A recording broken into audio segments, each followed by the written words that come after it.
সবখানে এখন রাষ্ট্রীয় সন্ত্রাসের চিহ্ন। বিরোধী দলকে নির্মূল করার নামে যৌথ বাহিনীর এমন সন্ত্রাসের প্রকৃত চিত্র তুলে ধরতেই দেশি বিদেশি গণমাধ্যম ও মানবাধিকার কর্মীদের উপদ্রুত এলাকা পরিদর্শনের আবেদন জানিয়েছেন স্থানীয় সাবেক সংসদ সদস্য আব্দুল খালেক। আজকে সাতক্ষীরা জেলায় উপজেলা প্রায় 7টা,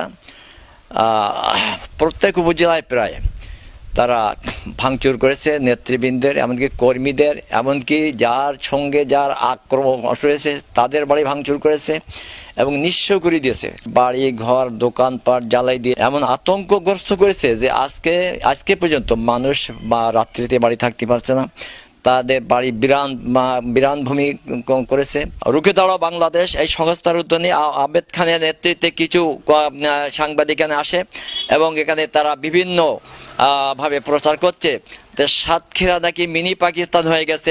আমি অনুরোধ করব দেশি এবং বিদেশি মিডিয়াকে যে এই সত্য কি না সত্য আপনারা এসে দেখে যান যে সাতক্ষীরা পাকিস্তান হয়েছে না মিনি পাকিস্তান হয়েছে না বাংলাদেশের সবচেয়ে শান্ত জেলা ছিল এবং এনারা এসে উত্তক্ত করে গেলেন। দেশি বিদেশি মানবাধিকার কর্মীদের কাছে অনুরোধ হয়ে যাচ্ছে আপনারা সাতক্ষীরা আসুন এবং এখানকার চিত্র তুলে ধরে সারা দুনিয়ার সামনে পেশ করুন, দুনিয়ার মিডিয়ায় পেশ করুন, সারা দুনিয়ার মানুষ জানুক যে সাতক্ষীরা মানবাধিকার কিভাবে লঙ্ঘিত হচ্ছে সরকারি সন্ত্রাসের মাধ্যমে।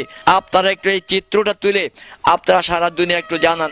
নির্বিচার হত্যা নির্যাতনের পরও আক্রান্তদের বিরুদ্ধে দেয়া হচ্ছে মিথ্যা মামলা, তাই আহতরাও মৃত্যু যন্ত্রণায় কাতরাচ্ছেন বিনা চিকিৎসায়। গ্রামের সক্ষম পুরুষরা আজ পালিয়ে বেড়াচ্ছেন প্রাণ ভয়ে। পুলিশের অভিযান দিনেও আসতেছে রাতেও আসতেছে, যার ফলে আমাদের গ্রামে বসবাস করা খুব কষ্টকর হয়ে যাচ্ছে। আমরা বাড়িতে তো থাকতে পারছি না, রাত্রে বাড়িতেও থাকতে পারি না, গাছতলায় বাগানে আগানে এখানে সেখানে থাকতে হয়। এরা রাত্রে এসে আমাদের উপরে হামলা অত্যাচারে বিভিন্ন করতেছে, কষ্ট দিচ্ছে। সরকার দলীয় সন্ত্রাসীদের হামলা থেকে রক্ষা পাচ্ছেন না নারী, শিশু কিংবা বৃদ্ধ। বিধ্বস্ত জনপদ সাতক্ষীরাবাসীর আকুতি এখন একটাই, সহায় সম্বল হারানো এই নিঃস্বদের জন্য কেউ কি আছেন বাড়িয়ে দেবেন সহায়তার হাত?